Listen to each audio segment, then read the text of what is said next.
नमस्कार मित्रांनो, घरगप्पा फॅमिलीमध्ये तुमचं स्वागत। मी शलाका। मार्गशीर्ष महिन्यातील शेवटचा गुरुवार। आज मी काय केले, लक्ष्मीची पूजा कशी केली हे तुम्हाला दाखवत आहे। आज मी दारासमोर रांगोळी काढून दाराची पूजा केली। त्यानंतर चौरंगावर कलश मांडून लक्ष्मीची पूजा मी केली आहे। कळसाला मुखवटा लावून, पानं लावून, नारळ लावून मी लक्ष्मीची पूजा केली। तुम्ही बघू शकता लक्ष्मीचा फोटो। त्यानंतर मूर्ती वगैरे मांडून लक्ष्मीची ती सजावट करून मी पूजा केली आहे। आज मार्गशीर्ष महिन्यातील शेवटचा गुरुवार असून 5 फळे, फुले, देवीची ओटी मांडून मी पूजा केली आहे।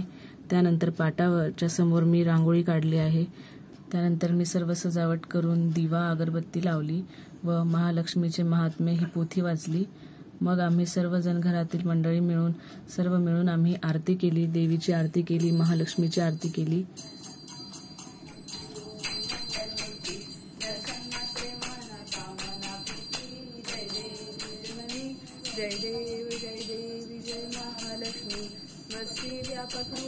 आरती केल्यानंतर आम्ही देवाला, महालक्ष्मीला नैवेद्य दिला, नैवेद्य अर्पण केला व त्यानंतर लक्ष्मीची ओटी भरली आणि एकमेकांची ओटी भरून आम्ही उद्यापन पूर्ण केले।